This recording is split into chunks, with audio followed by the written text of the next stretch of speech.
Alpha.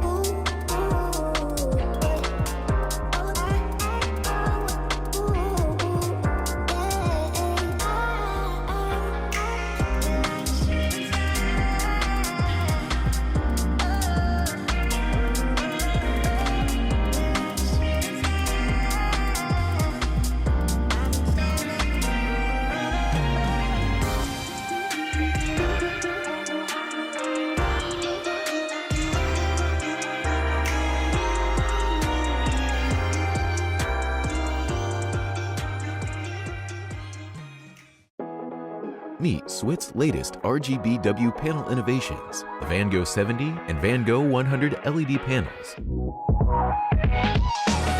The Van Gogh series uses exclusive edge-mounted RGBW SMD LEDs, which results in an extremely thin 21mm LED panel that is fanless, making zero noise on set.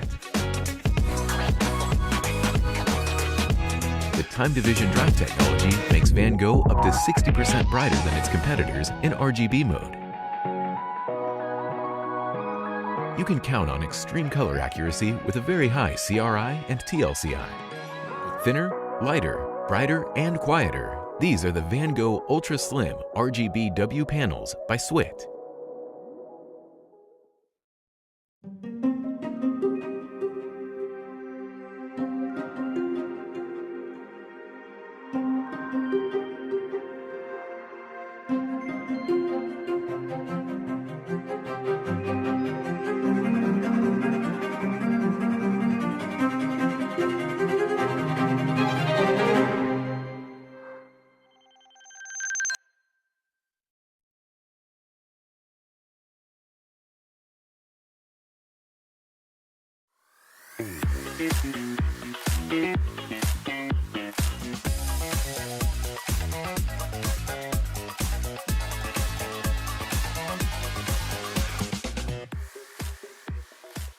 We are introducing the AW-UE160.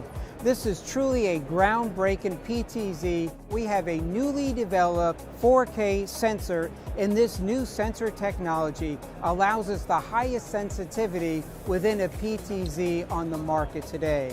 In addition, we're the first to introduce an optical low-pass filter built into the PTZ. What we also did with the UE160 that's so revolutionary is that we completely redesigned the mechanism in which the PTZ moves. It's much smoother and much more accurate.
Yeah, you better.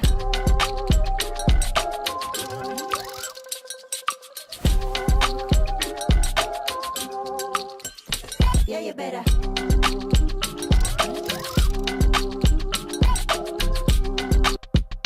Yeah, you better.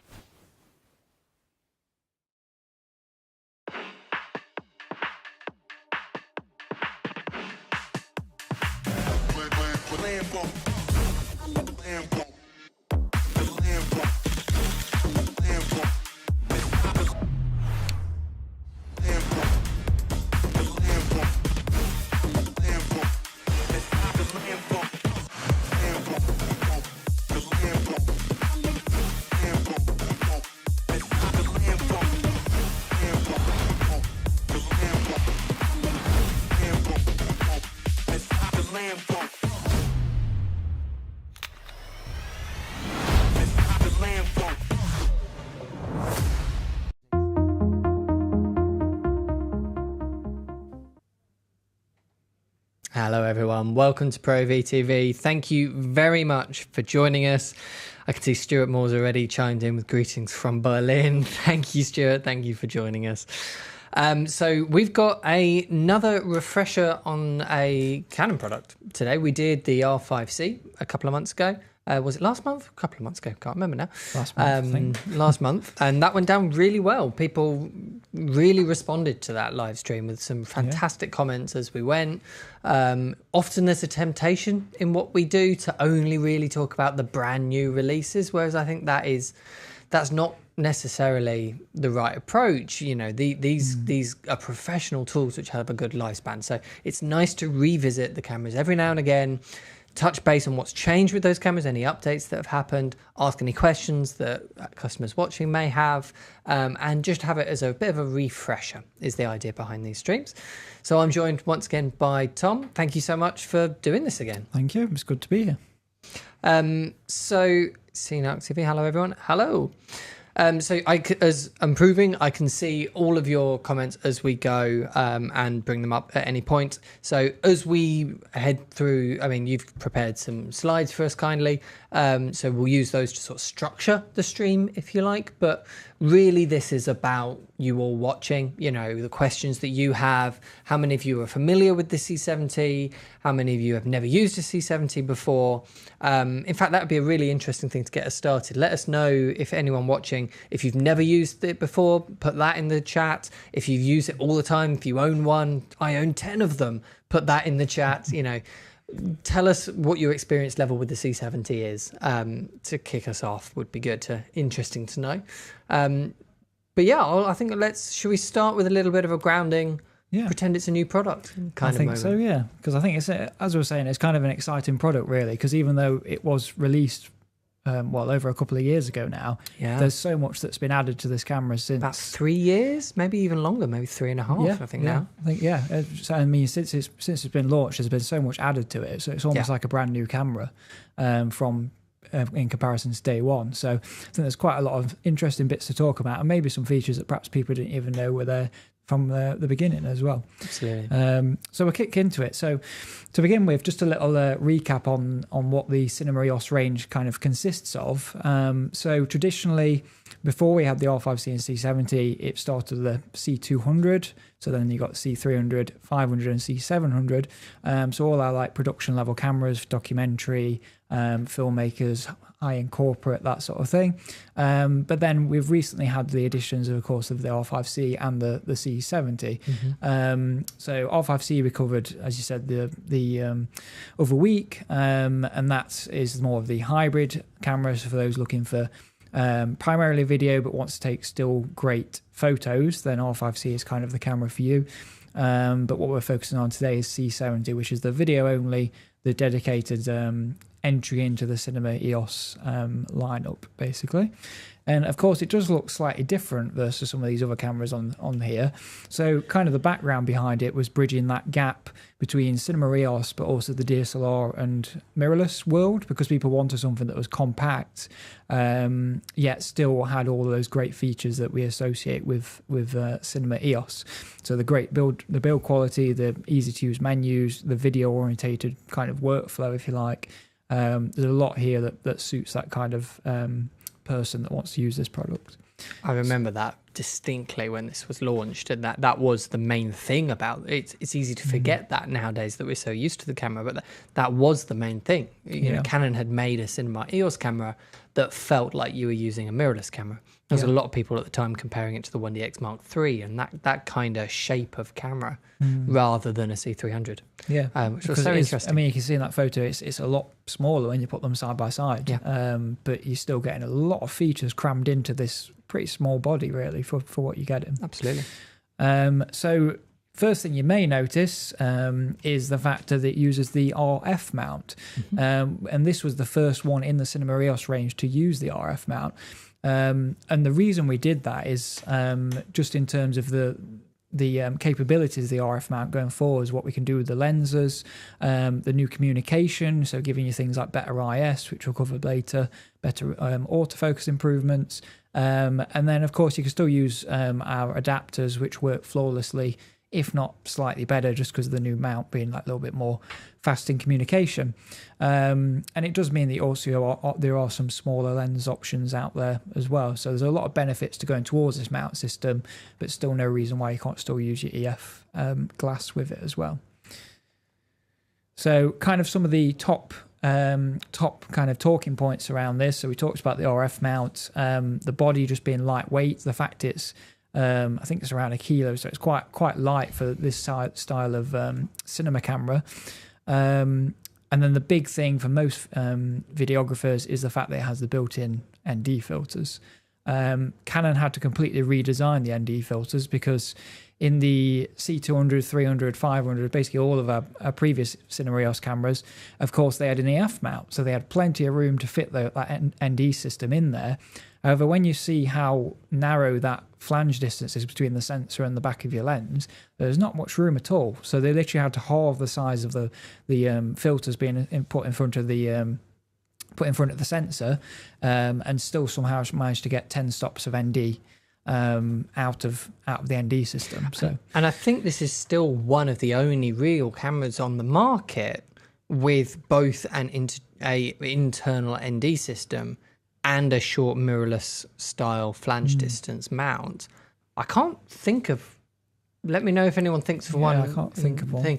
I mean, there are ones like the Kinefinity Edge, which has got a electronic variable, and of course Sony's FX6 and stuff with the E-mount have got an electronic variable. I think this is one of the only ones that has a more traditional style fixed ones with a rotating ring goes down in front of it, which is really interesting to me. Yeah, because I mean, and the fact as well that the ND filters are obviously you're not going to lose any quality in your image, which is always the worry with ND filters. If you buy some screw-on ones, you can sometimes start to soften your image, but with these, they're designed to work and still give you a great image that you expect the camera to give you in any of the ND modes. So yeah, I think a really important factor about this camera.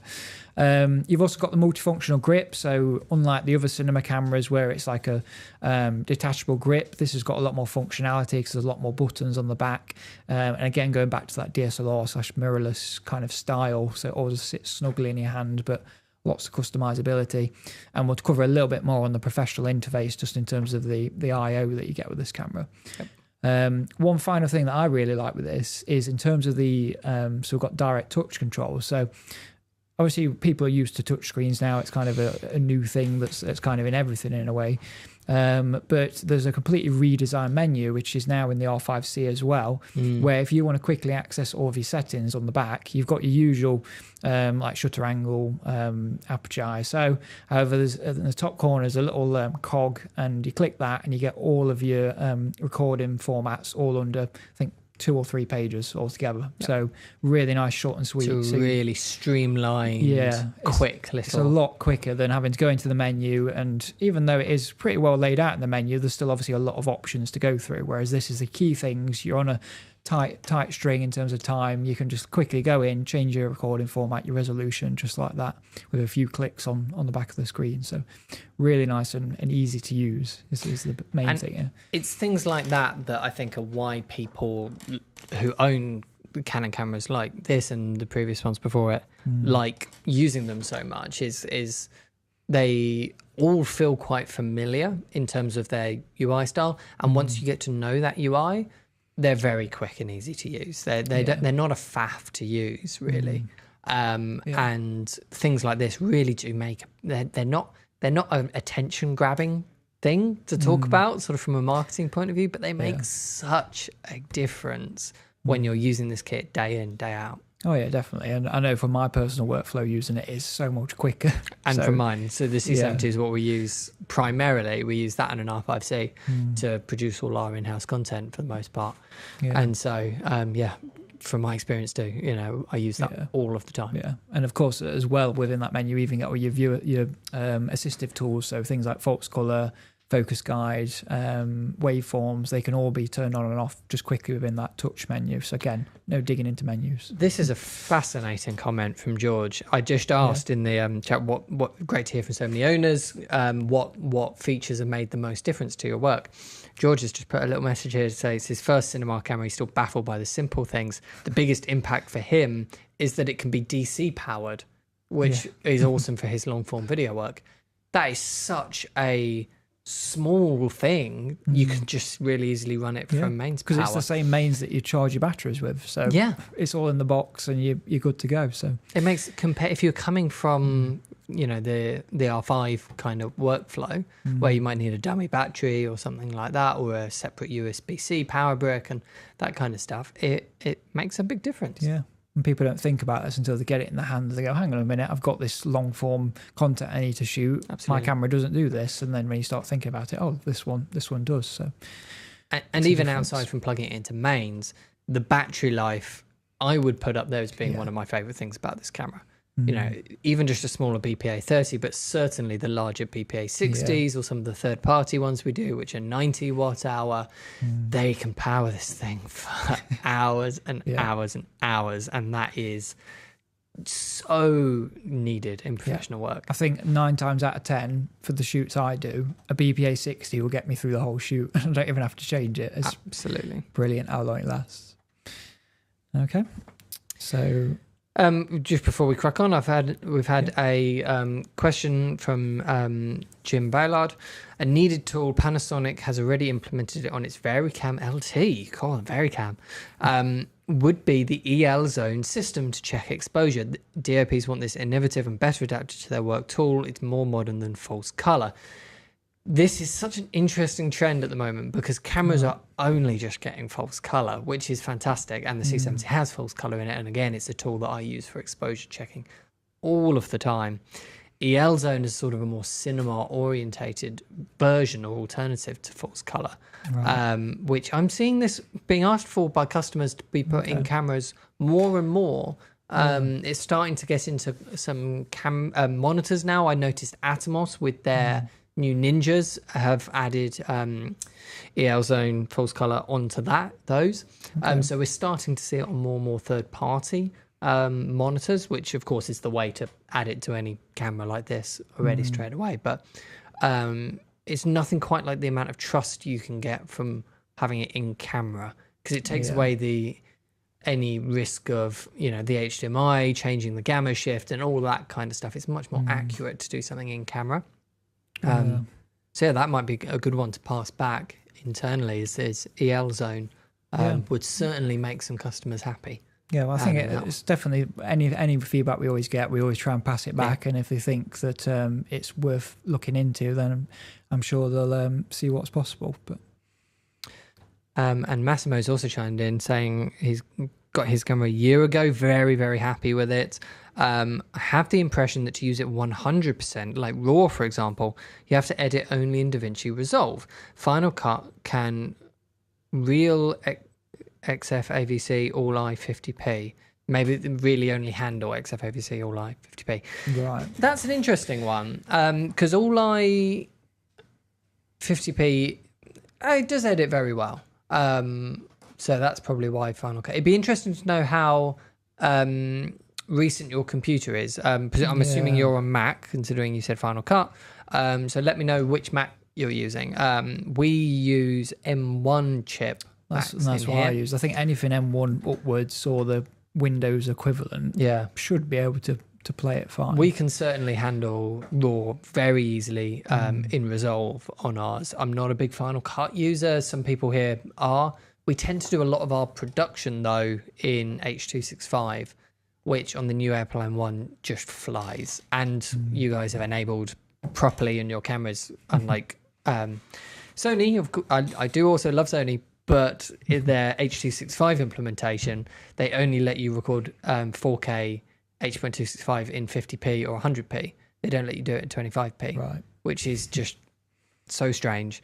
Whereas you guys have put it in all the frame rates that you can normally record in, as it should be. There's so much variation, which I mean we'll cover later. Absolutely, but there's so many different codecs. But that's been my favourite to use actually, for simple work that doesn't need too much grading. So I would chop between that for normal work and RAW for sort of high production value. I know I'm going to take a lot more time on this one in post kind of work. Yeah, because I think I know some people by default think, I want to shoot the highest quality possible, and they'll go for RAW. Absolutely. But it's asking, does your production actually require it? Could you just use like HEVC or and then shoot in C-Log 2 or 3, and you still will get great dynamic range out of that? It all just comes down to the production at the end of the day. So we're getting some really interesting comments coming in now, and Torbus has also said I love my C70, but after using it for more than 2 years, I think its bottleneck is the situation with professional Super 35 RF lenses. Canon should prioritize this in his opinion. He said he would instantly buy a 17 to 55 f2.8. Now that classic EF, an RF version of that lens would be very interesting to see. Yeah, I mean, they're right. But I mean, Canon it's only just started releasing Super 35 RF lenses at all, let alone sort of pro line L series or I mean, video series ones. You've probably seen how quick we've been adding to the RF line. We've got a lot of lenses already. So I mean, this is the thing. People are used to the EF lineup, which is one of the widest lens lineups. We've got a long way to go to catch in the up industry in that sense. But exactly. I think even the benefits to some of the regular RF lenses, which aren't counted as a cine glass, even small things like the focus breathing's a lot less now on them. Optically, edge to edge, they're a lot sharper because the glass is closer to the sensor. So there is a lot of video benefits to these lenses as well as the quiet, smooth autofocus. But yeah, we'll have to wait and see. I use RF lenses for the most part on my C70, the full frame ones. The 24 to 70 is fantastic on it.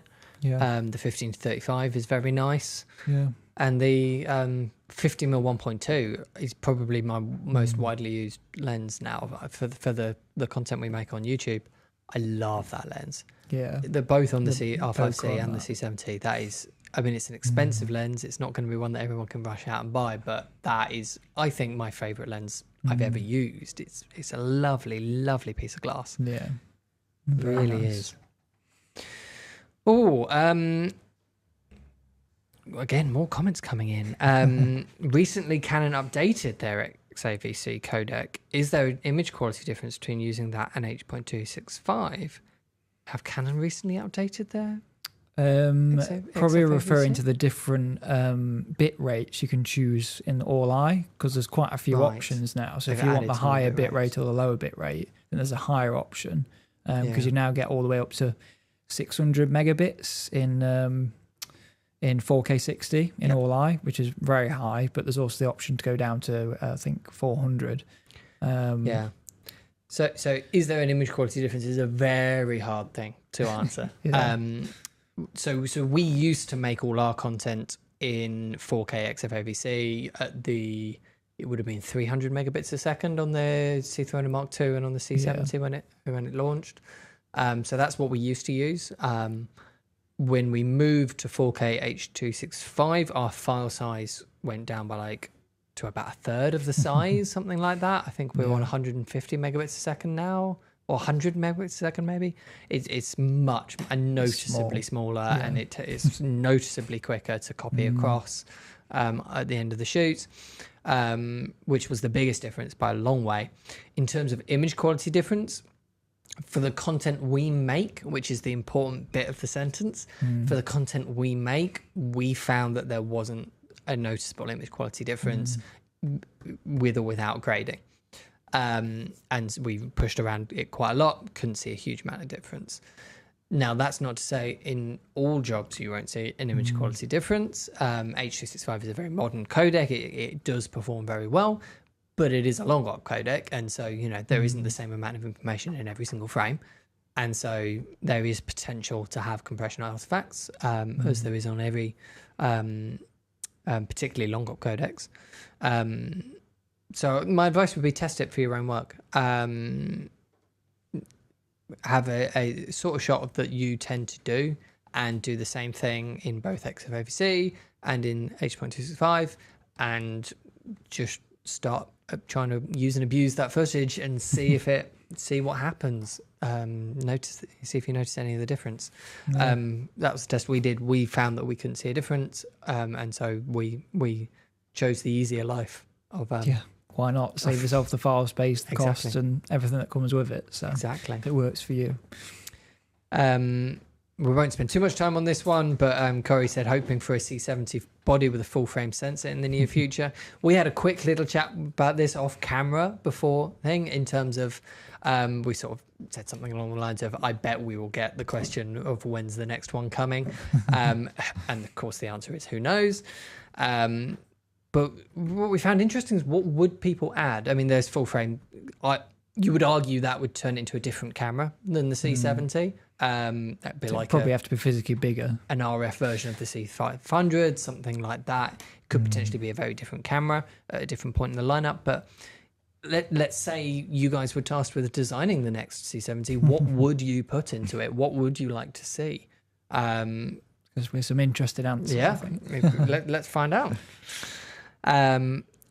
Again, let's just bump through these. SGP says, loves the C70, really limited by the lack of full frame mount compared that can do a full frame RF mount counterpart that can do C-Log 2. Huge issue for multi-camera shoots. Yes, if you happen to want to use C-Log 2 for the sort of work that are multi-camera shoots, I very rarely want to use C-Log. It's more work for you, so... I try and avoid telling people what workflow they should be using for their jobs. If you want to use C-Log 2, use C-Log 2. That's absolutely fine. I wouldn't dismiss all other formats because they're not C-Log 2. We moved to WideDR and have been loving it. And for the sort of work that is a multi-camera shoot, I would certainly be going WideDR as much as I possibly could. One, it matches on all the cameras. Two, it just looks good straight away. I can still push and pull it a little bit in editing as I want to. It's really made my workflow a lot easier. I think it all comes down to the situation, because obviously C-Log 2 gives you, with this camera, 16 plus stops of dynamic range. And say we're shooting this now, if you look at this environment, we've not got 16 plus stops of dynamic range in this room. Like, it's not a thing. So WideDR is nearly everything fit into like probably 3 stops, and exactly, then a couple of point source lights in shot, like the overexposed bit up there, and which is going to fall way beyond. Because that's going to overexpose anyway, and it's not an important detail. Exactly. So if you can save yourself the work, you don't necessarily always need the most dynamic range out of your sensor. It's just using it when the time comes to actually need it. And we were also looking at some of the independent dynamic range tests of the cameras. I mean, they're talking about the R5C. Let's not beat around the bush. R5C is a full frame RF mount, and it doesn't have C-Log 2. It only has C-Log 3. The argument from Canon has always been the sensor in the R5C doesn't have quite enough dynamic range in order to properly capture C-Log 3, and so they didn't want to put it in. They would rather not have it in than have a format in there that wouldn't be recording properly because the sensor didn't have enough dynamic range. Is that a fair representation? Yeah, C-Log 3 works the most. That'll give you up to around 14 stops, but C-Log 2, you need a sensor that's capable of giving you 16 plus stops dynamic range. And particularly because the R5C has such high megapixel count, that probably doesn't help, because obviously each pixel is physically smaller as well. CineD measured the C70 at a really impressive 14 and something stops on their independent tests, whereas the R5C was 12.8, I think, something like that, both of which very good scores, but the R5C is noticeably lower. And that, of course, would back up exactly why that is the case. A really interesting suggestion from George. Question for Tom: what is your favorite C70 feature and why? Let's turn the tables. I think my personal favorite that I actually use all the time when I personally shoot is the face only AF, which I was going to talk about later, but because I do a lot of freelance, like corporate work, things like that, it's usually me lighting, shooting, interviewing, doing the whole lot. And the fact that I can just turn the camera on, I can set it for the face I select, And then if they dip out of frame and I'm sat off to the side of the camera watching or interviewing them, I don't have to keep my eye on the camera because I know I can trust it to keep it in focus and it will never go out. So never drift to the background. Exactly, yeah. And I think that's such a big thing for those solo shooters. And when you realise you have it, and some cameras don't have it, you almost miss it when you use a camera that doesn't have that feature. So really useful. And all I do is I set up a button to turn it on and off because, of course, if you're done filming people and you just want to use the regular autofocus, you switch a button and then just like that, you're back to regular like zone AF and it will focus on whatever you like. Press another button and you're back to face only. So it's just really easy to customize and it just works flawlessly, really. I think that's the top I completely agree. I use that on pretty much every single project that I do. I use false color on pretty much every project I do. Yeah. And it's still quite rare to find cameras which have false color built into the actual camera. A lot of your competition doesn't. And I just think it's so useful.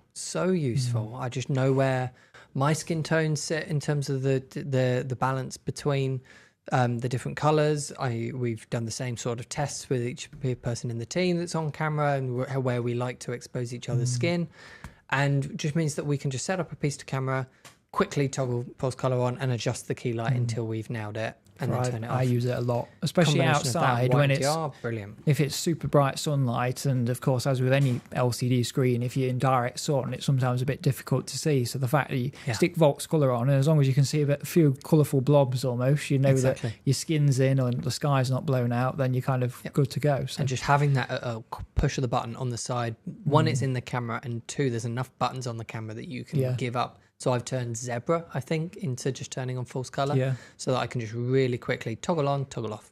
And because it's so visual, just bright blobs of color straight away. You know, once you get used to using it, it's just it's a 2-second job to make sure my exposure's nailed. It's hard to go back. It really is hard to go back. I so prefer it to waveforms, to zebras, to any other, certainly to histograms, to any other form of exposure tool. I think it's fantastic. We've had a few people with suggestion of what they would love to see in. Some of them are really quite sensible, actually. Okay. Do we want to run through some more slides? Well, I'm conscious I've taken up most of the time with asking questions. We've had so many good ones. Thank you, everyone, for all your chat. It's good to have good questions. Should we run through a few more slides? Yeah, I mean, we've probably covered a bit of this nicely, but this is kind of top line of what the camera actually is giving you. So you've got a native 4K or DCI sensor, so Super 35. And what's rather special, and I'll explain it a little bit detail in a minute, is that dual gain output sensor. Yeah. And that's what's giving you those 16 plus stops of dynamic range.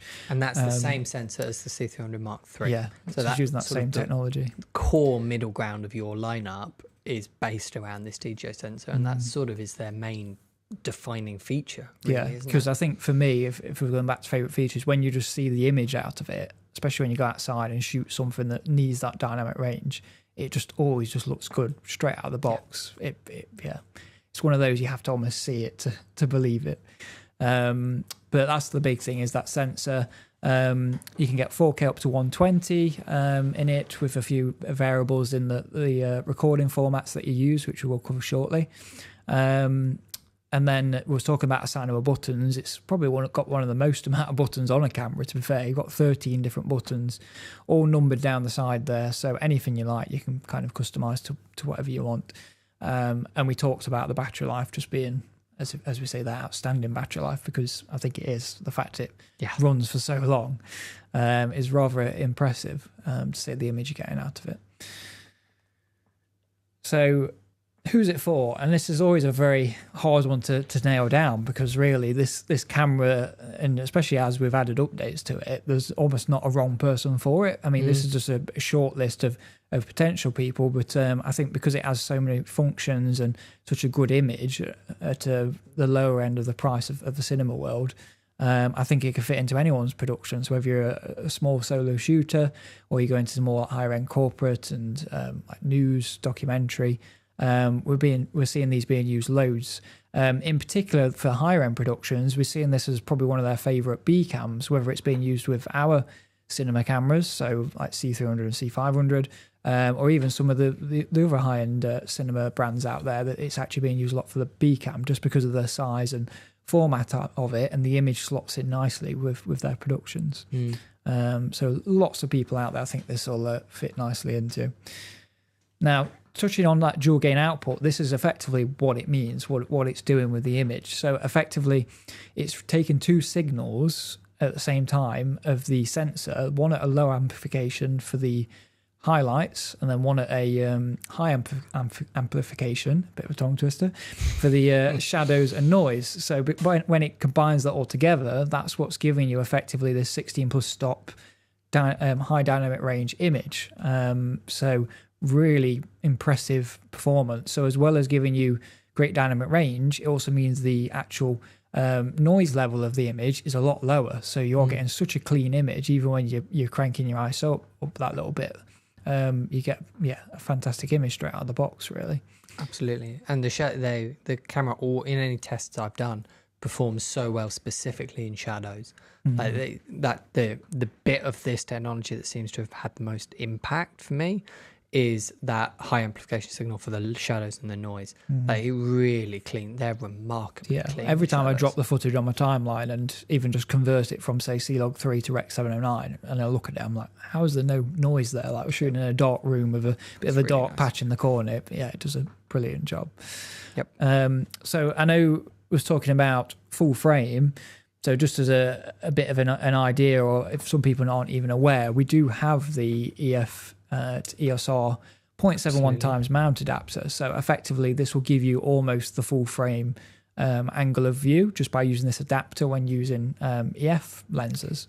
In fact, I've just found a comment from George earlier. Said the 0.71 times EF adapter is a game changer for the C70. There we go. Yeah, and there's an example. So with a 24-105 on there at 70mm, you can see the Super 35 focal length you get, which is around a 1.5 times magnification. But you put this adapter on, and you're more close to that full frame field of view. So I wouldn't let it put you off the fact that it's Super 35, because I mean the whole film industry is built around Super 35 in a way.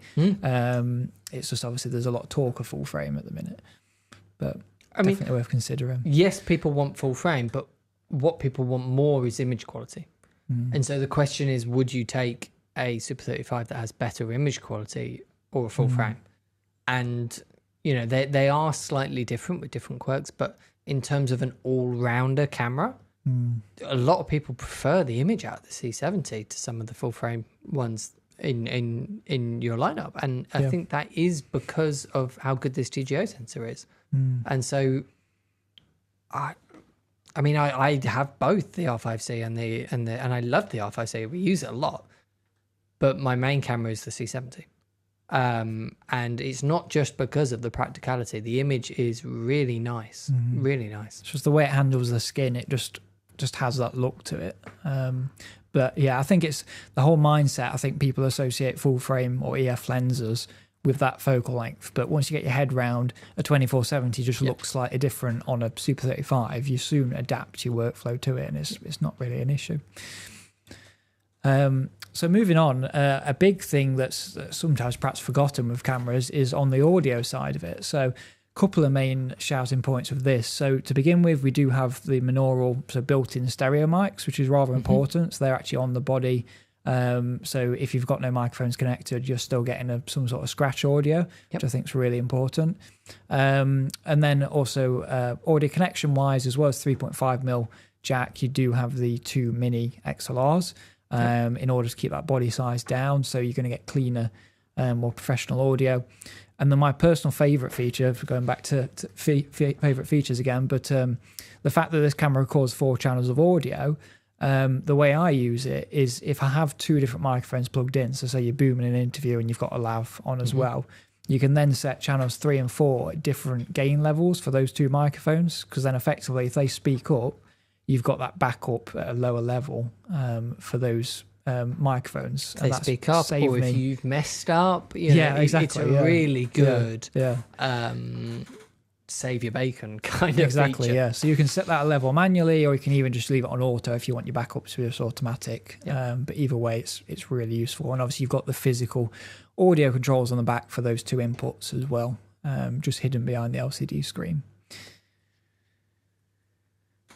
So moving on in terms of the the image stabilization. Now, of course, because this is a cinema camera, we don't have on-sensor stabilization. It's not really something that's kind of usually seen in that side of things.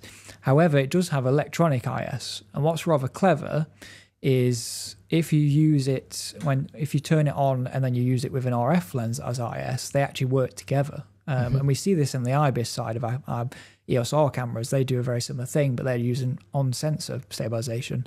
But that's what's giving you expanded stabilization that's actually working in tandem together. Whereas previously, if you use a stabilized lens at, say, EF, and you turn it on, they're kind of doing their own thing, which works pretty good to an extent. But when you see the benefits of the RF stabilization, it's a nice step up, and it's just enough stabilization to take that kind of micro jitter if you are going to do any handheld shots.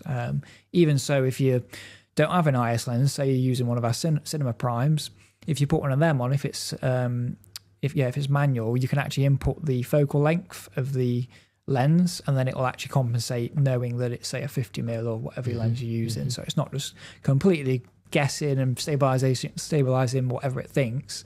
It will actually give you a really nice 50mm stabilization. So rather important part, again, going back to that mount and what it can offer.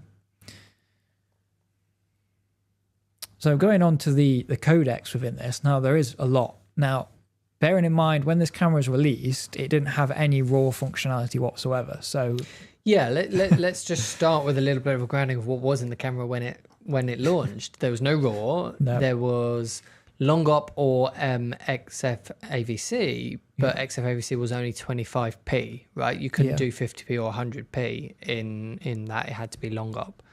And so the amount of stuff that you guys have added is huge. I think that's why it's so important just to see kind of what bring you up to speed almost, because there's a lot that's gone into this, and we have got at the end just a few extra things that were added in just last month as well.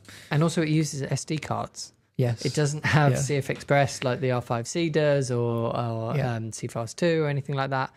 It's SD card. And the fact you're getting raw video on an SD card, it's still amazing me to this day how it can even manage that. But it can doing some Canon wizardry.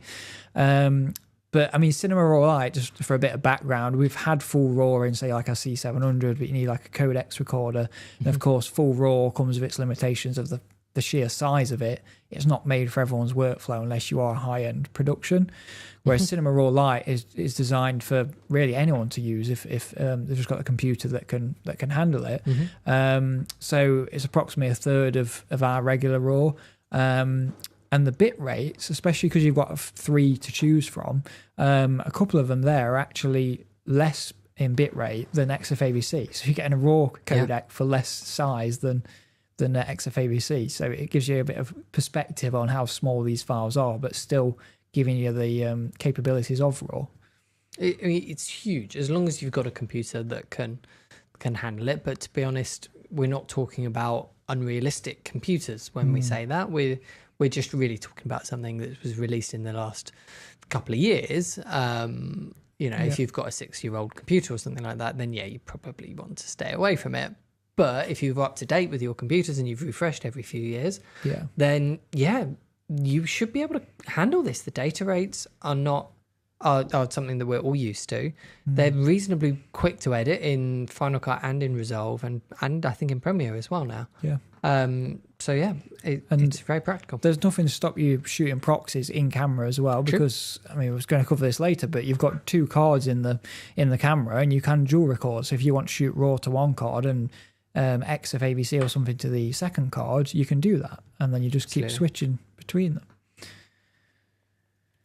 So other options, if you don't want the RAW workflow, is we have got, as I was saying, XFAVC, which has kind of always been our go-to professional codec. It's got a great naming structure, so brilliant for metadata. Obviously, the limitation of MP4 is you hit 1,000 clips and then it goes back to 1. So it can cause a bit of a nightmare. I've had that since. That is one of the problems I have had since changing over to H.265 MP4. Is I've run into problems where my piece to camera is the same. If you're doing it on slightly different cameras or something like that, and it's the same file name as my B-roll clip or something like that, and it's just... And that's why for those larger projects, or maybe like yourself, if you're doing lots and lots of things, then that's where sometimes some people end up back at XFAVC because the naming convention, you can do so many words and reels and camera A, B. You can do whatever you like in it, really. So really nice. And I put it in red there because originally, like I was saying, XFAVC you could only do 4K 30 in intra, but now you do get up to 4K 60 in intra. It's only the high frame rate, so if you shoot in 120, that will be in long op. Just because of the data rate that's going on there. Long op or H.264. H.264, but you can see so many options in terms of codecs and recording formats that work with your workflow, basically. So lots of choice. And then just a little bit more on the slow motion. So we talked about 4K 120, which is great. You can get 180 frames a second if you're in the 2K crop mode. But what's nice, a few things, you've still got autofocus using that, so it still will track the subject, it will track the face, it will do all of that, no problems about it.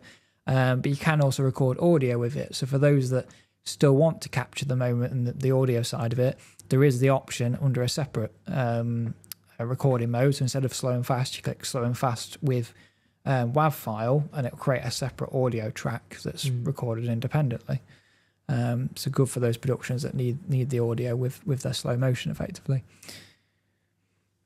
So if depending on the work you're doing, that is super important. So I think things like maybe weddings or something like that. Weddings, chucking confetti up and they want to get the cheer in or that sort of thing. You perhaps don't want to lose the audio from that moment. So I and not even the massive moments like that. When I used to film weddings, I would never normally do the big moments like that in slow motion. I would be recording them normally because they were sort of so important you just had to record continuously.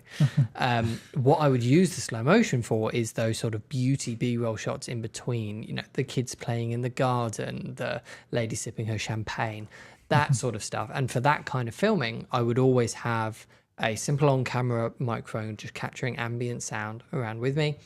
And at the time, I would lose audio every time I was playing that. On the C70 now, you would be recording on that slow motion and still have that, so that in your edit you can have lots of general chatter, noise. You can have the kids laughing. For me personally, that makes a video if you've got that atmospheric really track, not just a layer of music over it, and ignore the audio. Which for is the day. exactly what I used to do. Or try and steal pieces from elsewhere in other clips of B-roll, or that might sound all right, which is just so time-consuming as well. Yeah, it's all about making things easier wasted. For you. Yeah. So another thing, just on the subject of recording format. So if you are shooting in XFAVC, a lot of people don't realise, but there is actually something called XF Utility, and it's only recently actually I've started using it a lot as part of my workflow.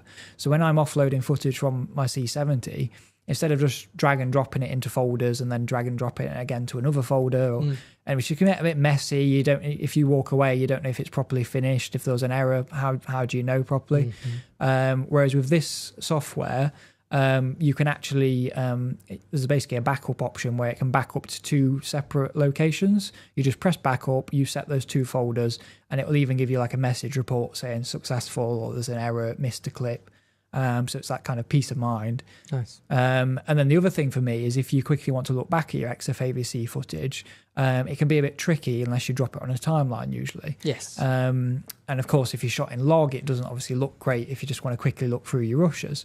Whereas with this, it'll put the Rec 709 look straight onto it for you, so you don't even have to click anything. You can see roughly what it looks like. And then for what I do sometimes for social media, I'll actually export a few frame grabs from the shoot I've just done that day, so I can quickly fire them off and go on my Facebook or something. Here's a few shots from today's interview or whatever I happen to shoot. So it's actually a really piece of great, and it'll export those software with that on them as well. Yeah, so it'll create a frame grab effectively with a Rec 709 looked on it. Yeah, so really nice, and it plays back pretty smoothly. That's the whole point of it as well. So pretty good, and that's free basically for anyone that wants to use our XFAVC codec on any of our cameras. It's been around for a long time, right? Yeah, it's been a long time. That's Alexa talking in the background. Alexa, stop. Who'd have a smart speaker in a studio? No. I've just realised you probably set off everyone's. I won't say the word again, but you probably just set them all off at home as well. Wow. So too right for being as silly as we are and have one in, Yeah. in our studio. Honestly. So then we talked about cards, and I think one important thing to get across is because you are recording these high bit rates, you do need cards that can support it. So if you are going to be shooting RAW or 4K to 120 especially, you need to be looking at the UHS 2 cards, the V90s, because anything below that, you are going to run into issues and the camera might warn you that the card's too slow. And obviously you don't really want to risk that and lose a shoot. So really important. But this just gives you an idea of how many options you can record to cards. So if you are shooting RAW, if you want to shoot 4K to one card, 2K to the other, there's so many variants you can do, and it'll no problem let you fire different codecs and recording formats to different cards just like that. So loads of choice. Right. Do you want to bring up some of the slide with all the basic spec of the camera on, and let's just very quickly run through some of these ideas, because there's some there's some recurring things which are very interesting actually. People have come. So I'm just going to read through a bunch of them quite quickly. So Massimo said he used the Canon X10 for a long time, wished his C70 could have the same front-centered articulated screen and more importantly the same rotating side grip. Now to me that sounds like the C200 or C300 Mark III kind of approach with the rotating side grip and the screen at the top that is articulating and can move around. But I guess having a really scaled down version of that, it all comes down to size and what this kind of camera is meant to be, I guess. But a lot of people are saying that. So George said, new feature they'd love would be more mounting points, potentially a cold shoe at a 45-degree angle to the left of the main cold shoe. To me, that's fixed with cages. So on our C70 here, I use which is what's filming right now, which is why I pointed that way. We've got the Condor Blue cage on it, which has a bunch of different options for mounting things, which is nice, plus an HDMI cable protector, that kind of stuff. So that's a definite solid recommendation. There's also other, like Tiltamaker, very good one. So many options. Of course, not as many mounting points as the cage, but you do have the one on the side, the one that's just under the grip. So if you take the soft handle off there, you have got a vertical shooting mode as well. So or if you did want a cold shoe specifically mentioned, you can get cold shoe adapters that just screw into. So you could mount a cold shoe plate on there. Torbus says if they were designing C70 Mark II, it would have a detachable hand grip, a top handle with start and stop on it, and full-size XLR like the C100 Mark II had, and probably a detachable monitor or at least a sturdier hinge on it. I think all very, very sensible suggestions. I think that that design, though, the hand grip is very much part of the camera. So the detachable element, because there's a lot of buttons on there. So if you remove that, then where do you put the rest of the buttons? Media's on there. The SD cards are on there. That's a big redesign. But I do really like the idea of having more communication. So maybe the multiple interface shoe, like you have the smart hot shoe on the R5C. That's been released since the C70 came on. Having that here. And then having a nice hand grip that could attach into that would be very cool. With maybe some screws like you did on the lens mount, some screws to attach it to, as well as that for initial attachment. I know on the monitor side, that has been improved since launch, because I know there was feedback on it being a little loose. We did also get somebody, David here, said he had the C70, was so disappointed with the build quality, he returned it and bought an FX3, which is missing some features that he wanted, like false color and waveforms, but he's been happy with it. I wonder if that was, let us know if that was very close to launch. Certainly our demo unit one was very close to launch, and that one has the same whereas now it's monitor. Pretty sturdy. I mean, that's a more up-to-date one, is it? It's not really going anywhere. Exactly. So we've had this one for about a year, I think. So that's definitely improved on more modern cameras. Corey says, would love to see the Canon C line of accessories, monitor, handle be more compatible up and down the line of cameras, which is a really interesting idea. Full frame, loves the Canon baked in standard picture profile, maybe a C Cinetone. He's talking about the Sony's S Cinetone there. to me, C-Cinetone, if you I was like, thinking is YDR. YDR. Yeah. You guys had it first. Yeah. The YDR has been around for a long time. Yeah. I mean, Like that was, the I remember original using that. C300 maybe. Yeah. Well, yeah, I was in that. I remember Yeah. using it in the original C100s Which as well. is when I Yeah. first used it as well. Yeah. And And it looks great. It gives you, I think, 12 stops for dynamic range, which is more than enough for most. If you want to know what that looks like, one, we're using it right now. Yeah. Two, the vast majority of what we produce on the YouTube channel is filmed in YDR. Certainly the average video, if you like, normal bread and butter day life video is all done in YDR. And it's been brilliant. But so yeah, that essentially is the exact same thing as I use S-Cinetone for on Sony, and so it's the same thing. It's a what you see is what you get. Picture profile that looks great straight away, doesn't blow the highlights ridiculously. It's nice and clean in the shadows. It doesn't look weird. It looks really nice. Yeah. What do you want? What else have they had here? Jonathan, hope for a full frame sensor cinema camera with dual ISO. I own an R5C and I prefer it on the C70 because it's so versatile. So he prefers the R5C that he owns to the C70 because it's so versatile for photography, 8K RAW, 50p viewfinder and weight. Absolutely. If you do photography at the same time, R5C is the dream camera for you. It's a no-brainer, yeah. That's why that exists. Jonathan would like to see more slow motion options. No way to record on both cards in slow motion. 4K 100 frames a second could be a normal recording format with integrated audio, as Sony does instead of using slow and fast motion. I see. Yes. Right. So giving you the choice of do I want to record a 100p clip or not? Yeah, because I think with ours you select slow and fast, and the benefit to that is when you play it back, it actually plays back at the slow motion speed that you recorded it at. Whereas if it was a regular frame rate within normal recording, then it'd just look like a regular clip. You might not notice it's a slow motion clip. Yep. You do have quite a lot of control, which I quite like in there though. So of course you've got the headline specs of 100 or 120p, but you can actually dial it down to almost the frame in terms of how slow you want it, which is quite nice. I know a lot of people use that feature for music videos, trying to lip sync and do like slow speaking to camera or that sort of thing. There's a bit of movie magic for that, but yeah, that sounds like maths. I don't want to do maths while I'm working. Colin said, great cinema camera, but Canon is guilty of putting a flimsy, low quality screen on this. Cameras in this price range moving forward from all brands need brighter, better screens.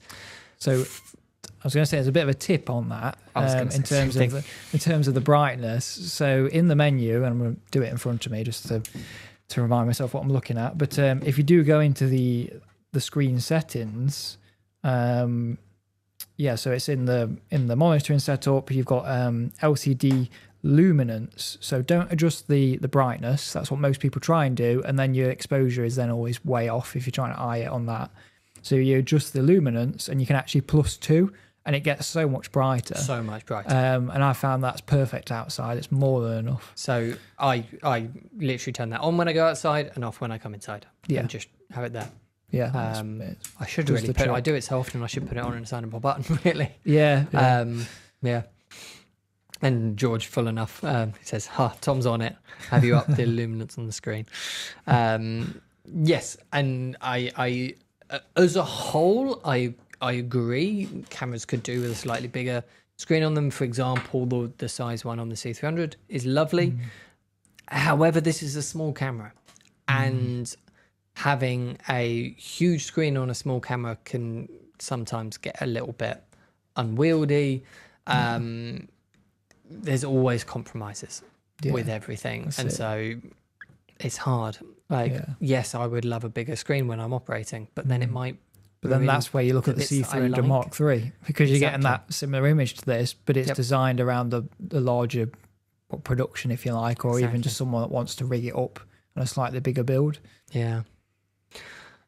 David has chimed back saying yes, he bought the camera when it was first available in Germany, and finds it interesting that it's been improved.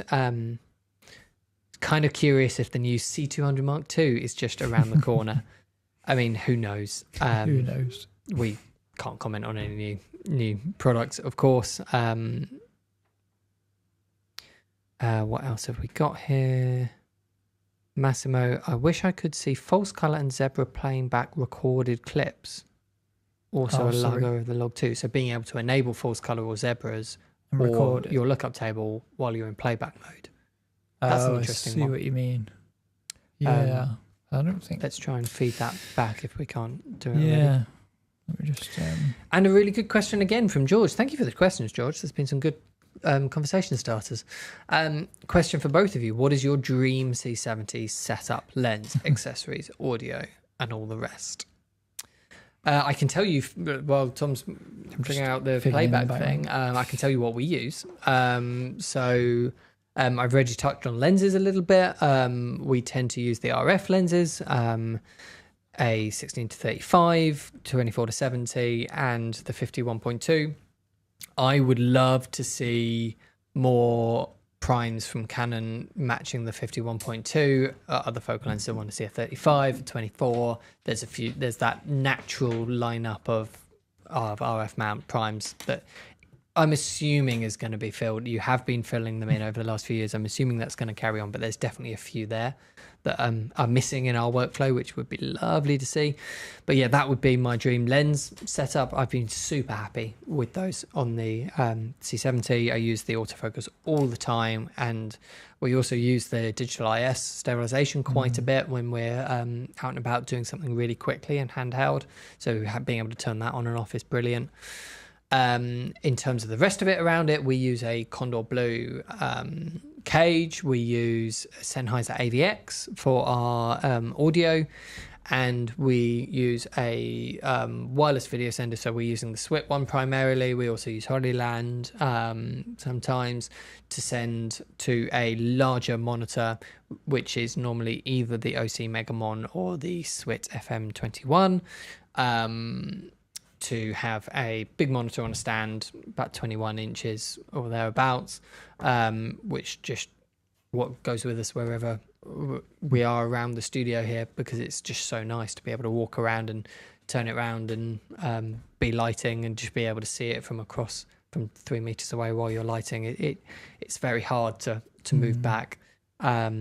You almost want to take your TV from home, your 50-inch TV on the road. That might be slightly too unwieldy. No, 21 I think is a really nice sweet spot for that kind of monitor. It's not so big that it's hard to move around, but it's way big enough that you can see it from a decent way away, and when you're close to it you get really immersed in it. It's a really nice form factor for what we do. So yeah, that's what we do. There's not a huge amount I feel the need to upgrade on it. The other thing we have is the iFootage Spider Crab articulating arms for connecting bits like the wireless video senders to it. They're fantastic. Recommend those to everyone. Really nice quick release system on the articulating arms. What about you?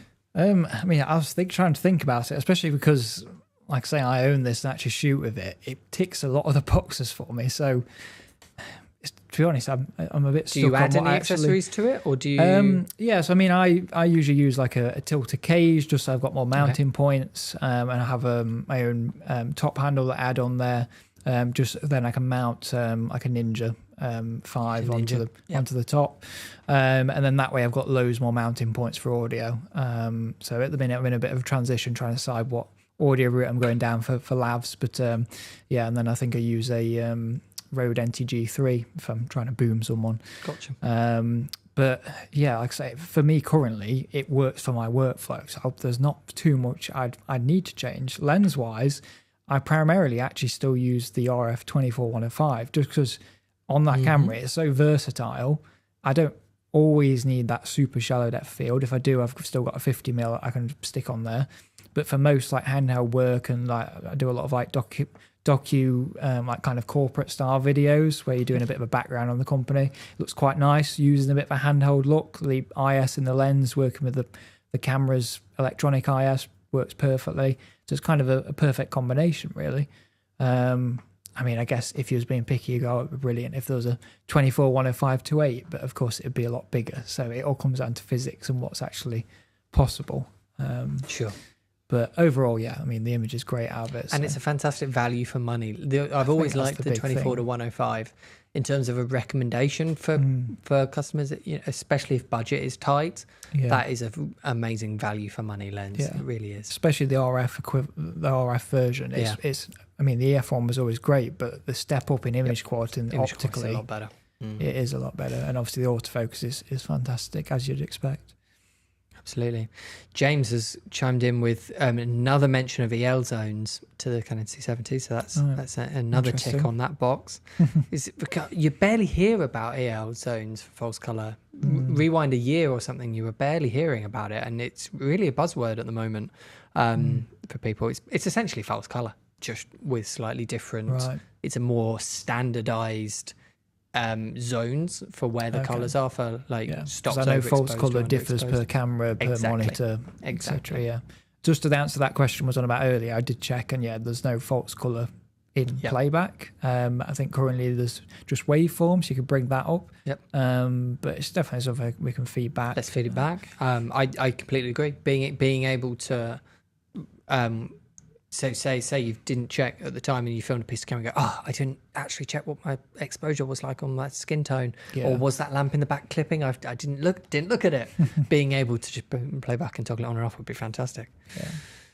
Torbis, I think Canon did a fantastic job with the C70. I've never had a camera before that went better the older it got. It's really great that Canon recognises the relevance of this camera for the industry. And I think that's a really important point. I think these are professional tools, and Canon have always tried to give their products quite a long lifespan. Canon are not one of these brands that replaces the camera every year, every 2 years, particularly up at the Cinema EOS lineup.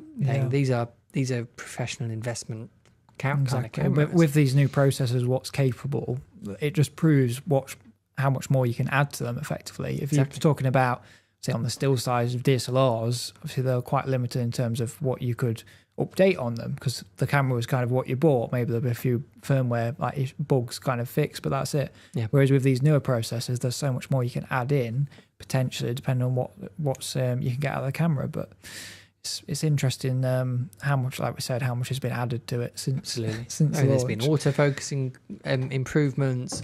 We're gonna talk in a second, aren't we? We're not gonna run out of time, but let's definitely finish on that slide of the latest firmware update, because there's even in just the latest one, there's lots, and that wasn't even the biggest one. No, it wasn't. The raw one was probably the biggest one. George mentioned that the EF 24 to 105 becomes an f2.8 with the 0.71 times adapters. So that's a nice touch. And James is also asking any chance of a horizon leveler to be added to the C70. So that's like one of the UI ones that comes up in the middle, just to check whether your horizons. I guess that would be a physical. It needs some sort of piece a gyroscope of hardware in the body. But I wonder if the same tech that does the image stabilization could also do it. I assume that's very similar technologies. Maybe. Interesting. Let's feed it back anyway. But let's finish maybe with. I mean, are there any other burning slides that we've missed out? I think we talked about a lot of them. I think we got through exactly. A lot, to be honest. Of them just come up in conversation, haven't they? So it was just to finish on firmware, because you're not going to go through all of these cameras. We covered R5C in the last stream. Sure. But a lot has been added to C70, and then a bit of an overlap with the C300 and C500 as well that have received these firmware. So that's why it's so important that you update your cameras. Cause if anyone's got a C70 at home and you haven't updated it, definitely update it. Yeah, it's worth doing. And even like just the small things, like we're saying, autofocus, especially now at this level, there's so much little tweaks we keep doing per firmware, so it's 100% worth doing. But this is like the quick top line on what's being added there. So a few things like the lens support. So we've got our flex zooms, which, if you're not aware, are full frame cinema zooms.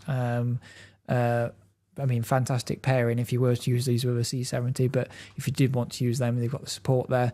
But we've actually got a bit of a slide on some of these extra features. So again, we just talked about autofocus, but it's actually now been improved. So instead of it being a fixed tracking box, like a square, effectively, and it'll stick to that subject, it's now what we call variable. So it will actually adapt to the shape of the object, so 100% it's sticking to that. It's not just picking something random on that object. And this is something that your stills operating system used to do, where the box would grow and shrink depending on what the item it was tracking was. Because of course the Cinema EOS autofocus system is separate from the EOS system.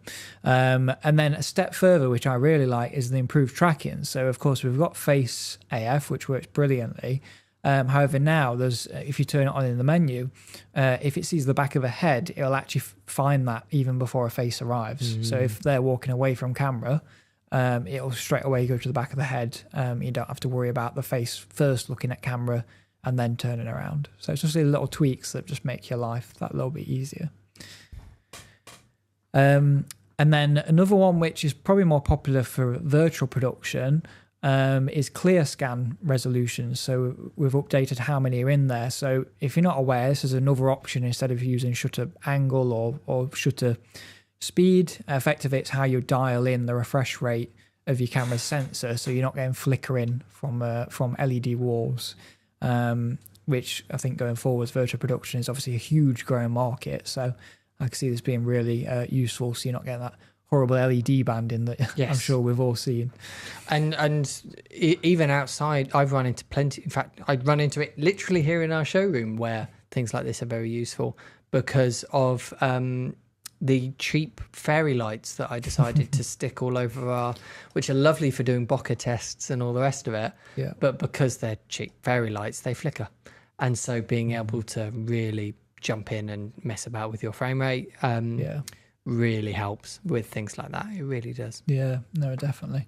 And then finally, it's one of them that seems small, but it's actually been requested a huge amount by people, is in terms of the waveform and the vector scope. Instead of it being fixed as this little small graph in the corner, left or right, you can now just physically tap it and then it enlarge to practically the size of the screen. So if you quickly want to check how your exposure is doing, you click it, straight away it fills the screen. And I know a lot of people have asked for that instead of having to look at the little tiny waveform on there. So you ask, we give. Absolutely. Where we can. So. And I really like this because the way I personally use waveforms is to toggle them on and off. I very rarely leave them on while I'm working. I find they get in the way. And so being able to have them on an assignable button, have them large like that, and toggle them on, they fill the screen, toggle them off, they go. You know, I can still see my image behind me so that I can say, oh, it's a bit high on the right. What is that? Oh, it's that lamp or whatever. I can still see that because I can still see the image, but most of it's the waveform. Is a much nicer way to work. Yeah, definitely. And that's it. We're back to where we ended. Lovely stuff. There's a lovely gentleman called Graham Payne who does work for Canon, if anyone's wondering. Has put a little comment saying, do you have any of these fantastic cameras in stock, and are there currently any savings? Thanks for the reminder, Graham. We do. They're in stock here at ProAV, so you can get them straight away. And Canon are running a promotion, hence the comment from Graham. There's a code C70 save 500, and you save £500 at the moment at checkout, which is a huge saving. A lot of camera for the money, really. It is a lot of camera for the money already. You take that down by 500 and it's a huge amount of camera for the money. So yes, if anyone is in the market for buying one of these right now is the right time to do it while that saving is going, because £500 goes a long way. Definitely. So yeah, thank you very much. Thank you all so much for watching and for all the great comments. There's been some really fantastic, great discussions back and forth with people watching this one. Really fantastic. But yeah, thank you so much for taking us through the slides. Thanks for having me. Answering so many questions and for just being awesome. Thank you. Thank you. Thank you for watching. Like I said, if you want to buy C70 from us, of course, just get in touch, or if you've got anything else you want to be... we've had some talk about the ideal C70 setup, all the rest of it. We've got a showroom here full of all sorts of accessories to add to cameras like the C70. So if you do want to get in touch with any of us and a bit of advice on building a setup for you, let us know. But thank you for watching. I'll see you very soon. Bye. Yeah, you better.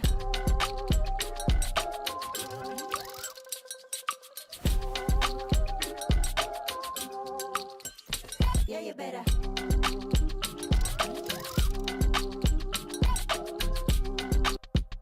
Yeah, you better.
We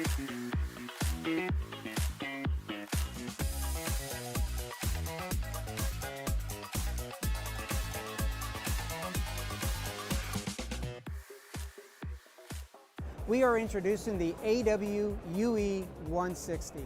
This is truly a groundbreaking PTZ. We have a newly developed 4K sensor, and this new sensor technology allows us the highest sensitivity within a PTZ on the market today. In addition, we're the first to introduce an optical low-pass filter built into the PTZ. What we also did with the UE160 that's so revolutionary is that we completely redesigned the mechanism in which the PTZ moves. It's much smoother and much more accurate.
Three, 2, 1, action.